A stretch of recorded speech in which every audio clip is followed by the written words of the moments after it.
다시 은혜를 나누고자 합니다.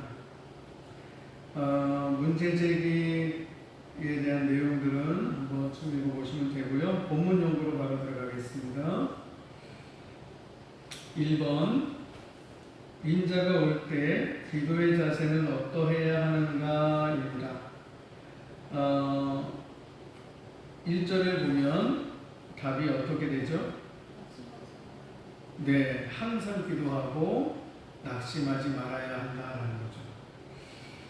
오늘 우리가 살펴볼 것이 5번까지인데 지난주와 똑같이 문제와 답을 먼저 풀고 그리고 전체적인 설명을 이어서 할게요. 자, 두 번째입니다. 억울한 일을 당한 과부는 자신의 문제를 해결하기 위해서 어떤 방법을 택하였는가? 3절입니다. 뭐죠? 자주 그에게 가서 네. 그 다음에 뭐라고 하죠? 내 원수에 대한 나의 원한을 풀어주소서. 네. 자주 그에게 가서 내 원수에 대한 나의 원한을 풀어주소서 라고 이 과부가 자신의 그 억울한 일에 대한 자신의 문제를 해결하기 위해서 이런 방법을 택했다라는 거죠. 자주 갔다라는 거죠. 자, 세 번째입니다. 재판관은 왜 그 과부의 소원을 들어주게 되었는가? 5절입니다. 나를 번거롭게 해서. 네. 이 과부가 늘 자주 찾아와서 원수에 대한 나의 원한을 풀어달라고 계속 하니까 얼마나 번거롭겠어요. 그러다 보니까 아이고 내가 그냥 그 원한 풀어주고 말지. 안 그러면 내가 또 계속해서 찾아와서 나를 괴롭게 할 거다. 라고 해서 그 소원을 들어주었다라는 거죠. 자, 네 번째는 하나님께서는 어떠한 자들의 원한을 풀어주시는가? 7절입니다. 밤낮 부르짖는 택하신 자들의 원한을 풀어주시지 않으시겠느냐. 네. 그러니까 하나님께서 그 밤낮 부르짖는 자들의 그 택하신 자들의 원한을 그 과부를 예를 들듯이 우리가 그 원한을 풀어주지 않겠느냐. 밤낮 부르짖는데 말 그대로 하나님을 번거롭게 하는데 하나님을 가만히 계시겠느냐라는 거죠. 그래서 하나님 오래 참으시겠느냐. 예수님이 그래서 우리의 원한, 우리의 그 기도에 하나님은 이렇게 응답해 주실 것이다 라는 거죠. 자, 그러면 마지막으로 5번입니다. 본문에 의지하여 볼 때 인자가 올 때에 믿음이 있는 자는 어떤 사람인가 입니다. 8절을 보면 어떤 사람인 것 같습니까? 우리가 본문을 쭉 보니까 예수님 오실 때 믿음이 있는 사람은 어떤 사람인 것 같느냐라는 질문입니다.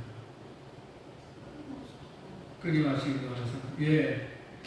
우리가 그 1절 한번 볼까요? 1절을 보면 예수께서 그들에게 항상 기도하고 낙심하지 말아야 할 것을 이라고 얘기하면서 이 이야기를 시작했잖아요. 비유로.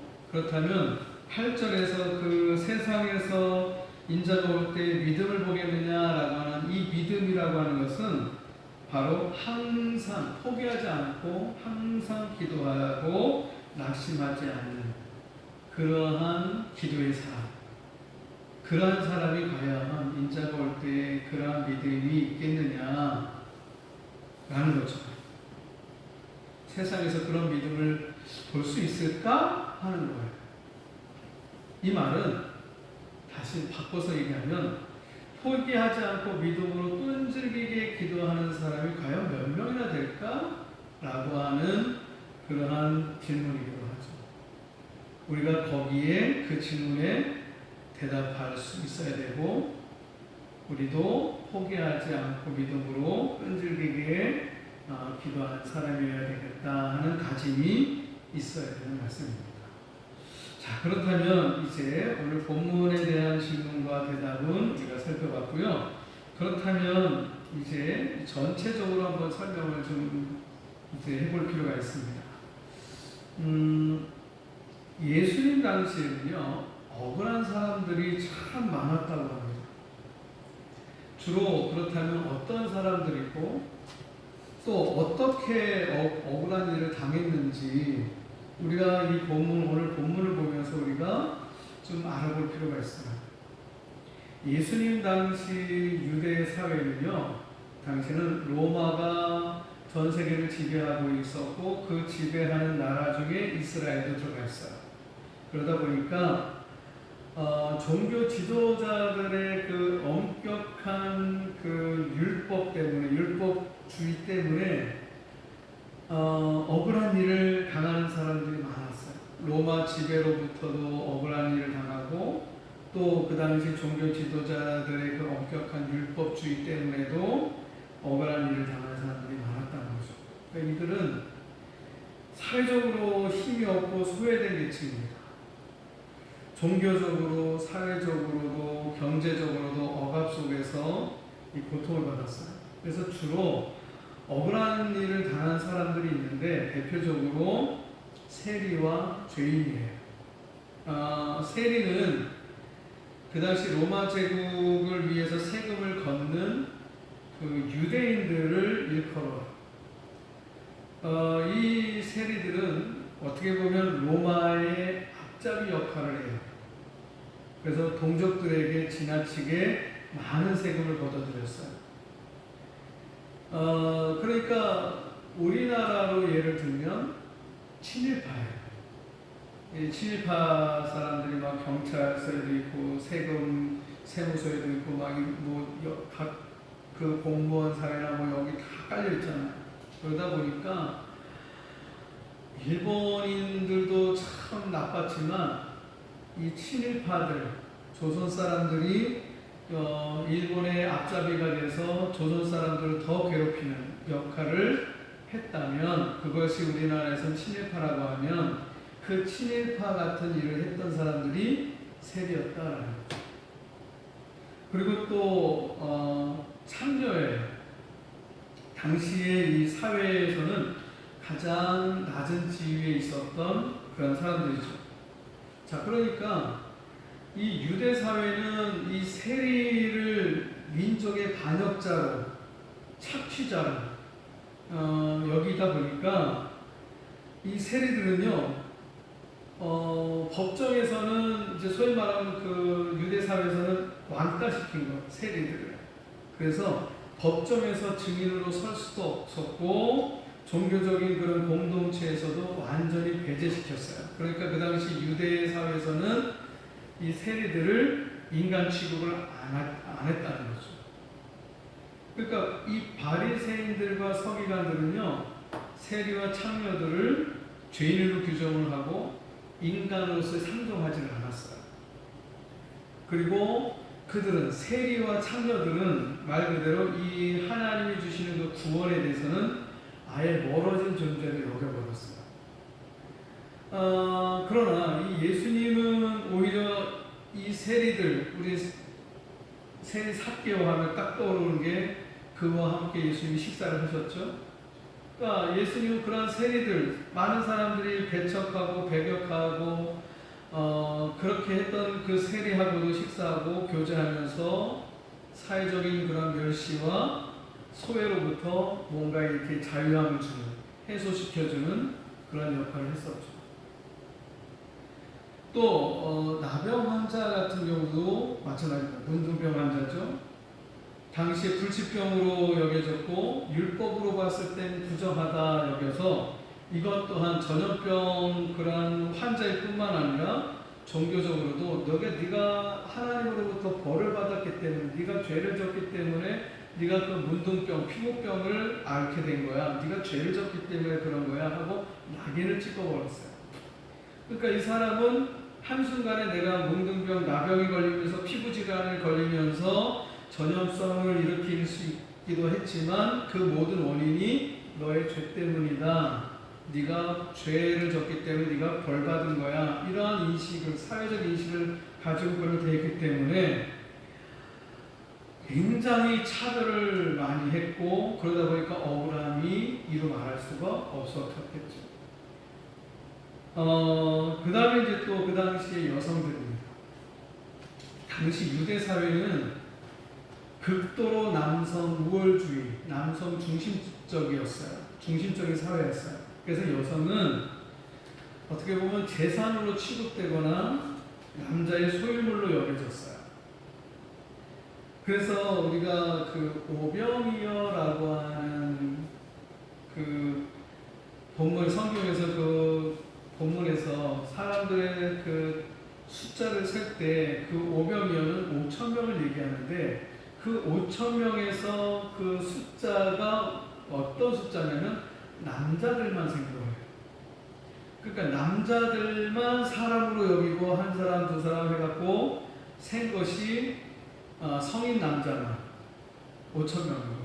근데 그 당시에 따라다녀서 같이 아내도 따라왔을 것이고 딸도 따라왔을 것이고 뭐 여자들도 따라왔을 거고 애들도 따라왔을 거고 거기다 또 노인들도 따라왔을 텐데도 뭐 할머니들도 따라왔겠죠. 그런데 성인 남자들만 머리를 숫자를 센 거란 말이에요. 그게 5,000명이에요. 그러니까 성경학자는 아마도 부부가 같이 왔다면 그러면 10,000명일 것이고 아이들까지 또 할아버지 할머니 뭐 이렇게까지 다 왔다면 아무리 봐도 한 대략 15,000원에서 20,000명 아니겠냐라고 얘기를 하죠. 어쨌든 오병이어가 바로 남성만이 성인 남자만이 사람으로 그 개수의 그 숫자에 세웠다라고 하는 것이죠.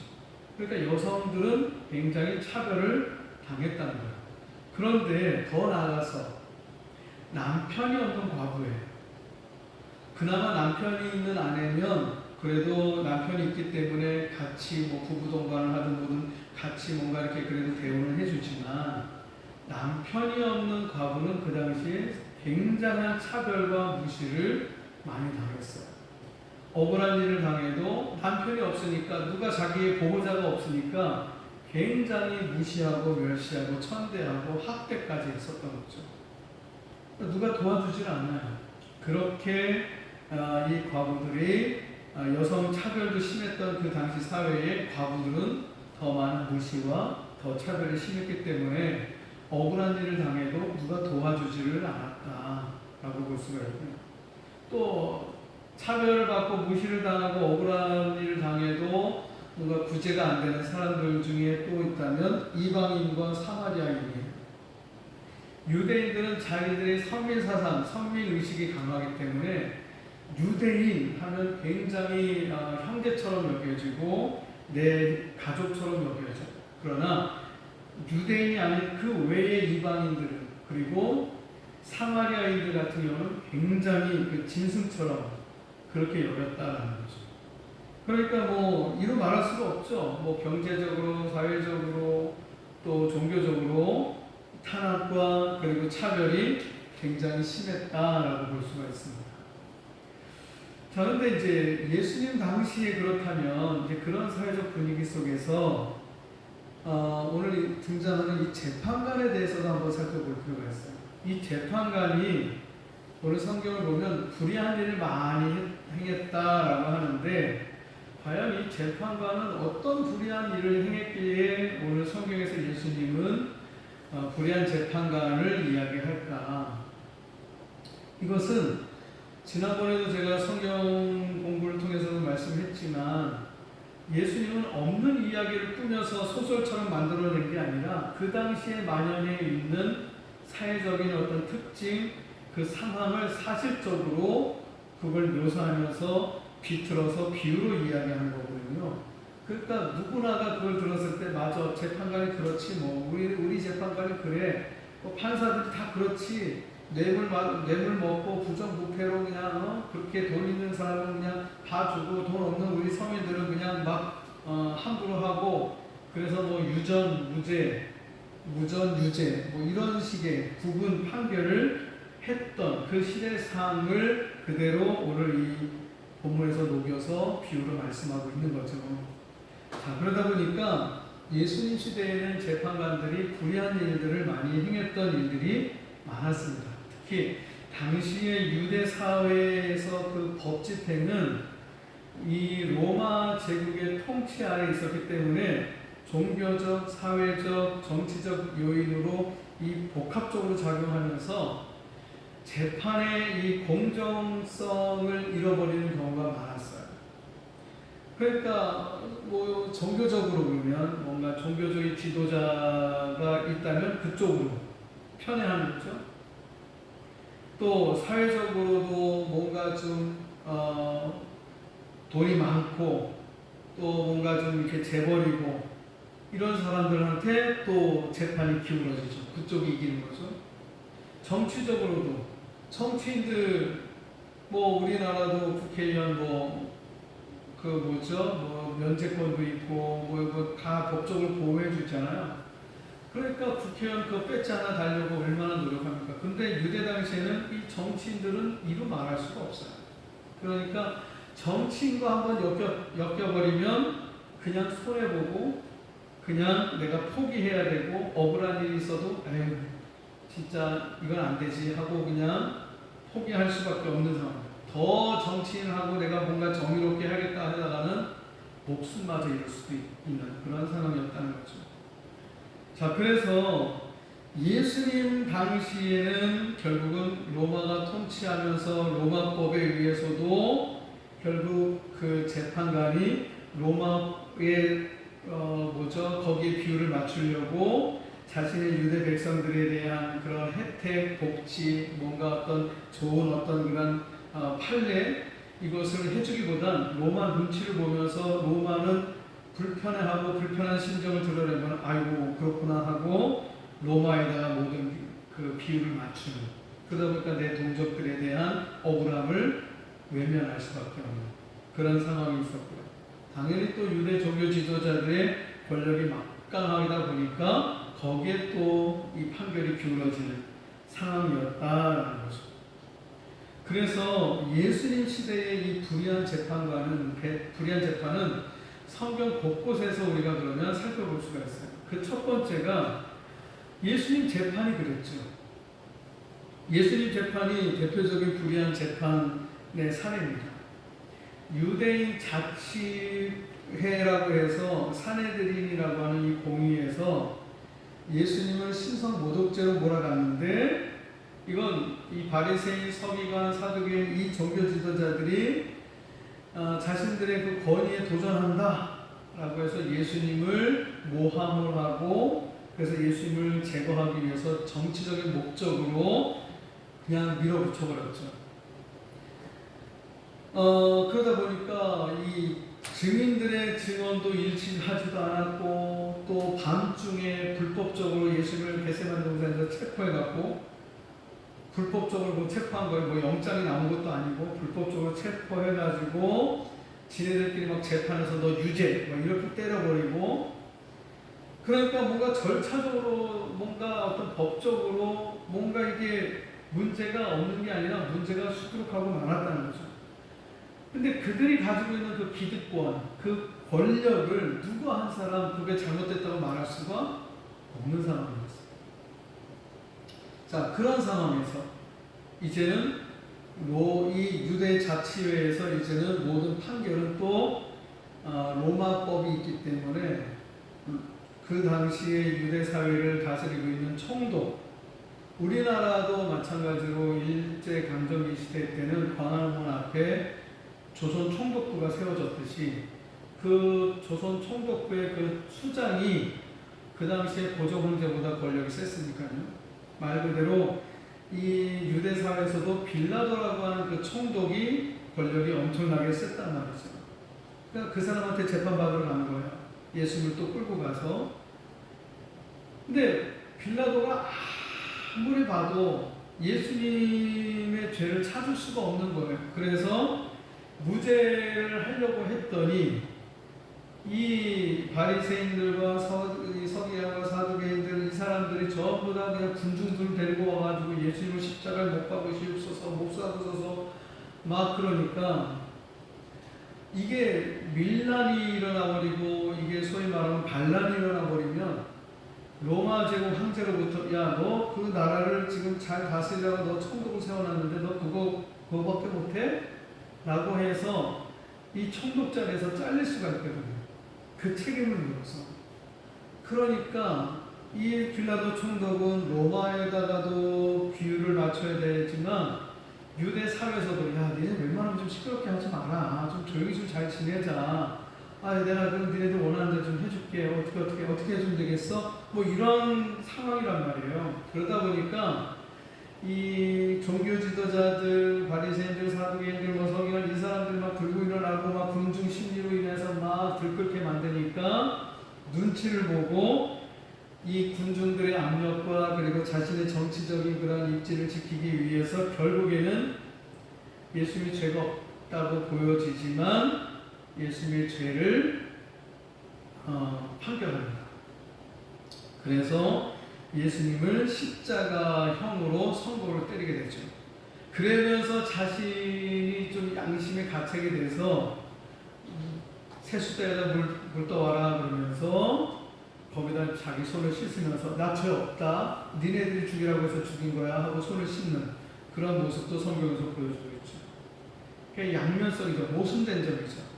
자기가 죄 없다라고 하고 했으면 될 것을 죄 없는 사람을 죄 있다라고 얘기하면서 이 재판관으로서의 판결은 결국은 그렇게 해놓고서 손을 씻는, 나 죄 없어, 니네들이 죽이라고 해서 니네들이 죽인 거야, 나 죄 없어, 이런 모순점을 가지고 했던 거죠. 그래서 자기가 뭔가 마음이 편하려고 나는 이 사람의 피에 대해서는 나는 무죄하다 이렇게까지 말하면서 자신의 어떤 도덕적인 그런 책임을 회피하려고 하는 모습까지도 보였죠. 그러니까 이처럼 로마 총독들은 밀란을 막고 로마 제국의 그런 안정을 유지하는 것을 최우선으로 여겼기 때문에 공정한 재판보다는 정치적인 판단을 했던 거죠. 그래서 억울한 사람이 예수님뿐만 아니라 그렇게 수많은 불의한 판결들이 있었다. 그리고 또 하나 사회적으로도 돈 많은 사람들이 또 뇌물을 줌으로 인해서 그 뇌물을 받아서 판결을 바꿔버리는, 너 죄 없다, 가해자가 오히려 피해자로 바뀌어지는 이런 일들이 비일비재했다라는 거죠. 자, 그러다 보니까 오늘 이 비유에서 보면 이 과부는 그렇기 때문에 억울한 일을 당했지만 뭐 재판관한테 자기가 돈을 줄 수 있는 형편도 아니고 종교적으로 자기가 높은 위치도 없고 사회적으로도 높은 위치도 없고 명예도 없고 아무것도 없는 거예요. 사회적 약자인 거예요. 그러니 자기가 어떤 사회적으로 어떤 돈이 많은 사람들한테 피해를 입어서 정치적으로 아니면 종교적으로 그 피해를 당해서도 자기가 상대할 사람은 도저히 자기가 이길 수 없는 사람이죠. 그래서 우리가 흔히 하는 말로 계란으로 바위를 칠 수밖에 없는 상황인 거죠. 자, 그런 상황에서 예수님이 오늘 비유를 말씀한 겁니다. 그런데 예수님은 그럼에도 불구하고 기적 같은 일이 벌어졌다라고 얘기하고 있는 겁니다. 사회적으로, 정치적으로, 경제적으로 뭐 어떤 일로 봐도 전혀 어떤 그 계란으로 바위를 치는 정도로 바위가 깨지지 않는 한, 정말 천지개벽이 있지 않는 한, 기적이 있지 않는 한 도저히 그 억울한 일을 해소할 수가 없음에도 불구하고 억울한 일이 풀어지는 경우가 있다. 근데 보니까 그게 바로 오늘 1절에서 얘기한 항상 기도하고 낭만하지 말고 끝까지 포기하지 않고 하나님을 부르짖는 믿음을 가지고 부르짖는 사람에게는 반드시 그 억울함이 풀어질 것이다 라고 얘기하고 있는 거죠. 그러면 그러한 기적을 경험할 수 있는, 하나님의 능력과 은혜를 경험할 수 있는 비결은 뭐냐? 기도밖에 없다는 거죠. 근데 그 기도는 포기하지 않고 낙심하지 않고 계속해서 기도해야 된다. 이것이 우리가 지난주에 살펴봤던 세 가지 기도, 구하라, 찾으라, 두드리라 라고 하는 그 말씀의 연장선에 있는 부분입니다. 구하고 찾고 두드리면서 항상 기도하고 낙심하지 않고 기도할 때에, 그것이 예수님이 찾으시는 인자가 올 때에 세상에서의 예수님이 찾고자 하시는 믿음이다라고 하는 것이죠. 그 믿음이 분명히 우리에게 있어야 한다라는 것이고, 근데 과연 너희들에게 이러한 믿음이 있겠느냐라는 거예요. 왜 이런 말씀으로 질문으로 이 본문의 내용을 낮췄을까? 쉽지 않다는 거죠. 항상 기도하고 쉬지 말고 기도하고 낙심하지 않고 포기하지 않고 기도해야 된다는 건 우리 머리로는 알고는 있지만, 우리는 사람인지라, 감정을 가지고 있는 사람인지라, 또 나약하고 연약한 존재인지라, 상황이 또 내 환경이 정말 불리한 조건이 되어버리면 사람은 좌절하고 실망하고 체념하고 포기하기 십상이기 때문에, 그렇다 보니까 당연히 기도도 중단되어지고 기도도 이제는 멈춰지기 때문에, 그런 연약함을 가지고 있기 때문에, 그래서 참 끝까지 믿음을 가지고 기도한다는 건 쉬운 일이 아니다 라는 것을 오늘 본문에서 우리에게 교훈해 주고 있죠. 하지만 그 쉽지 않은 것을 우리는 또 계속해서 해야만 한다. 그것이 예수님이 우리에게 기대하시고 원하시고 찾으시는 믿음이기 때문이다 라는 거예요. 우리가 이 믿음을 소유하고 유지하기를 예수님의 이름으로 축복합니다. 아멘.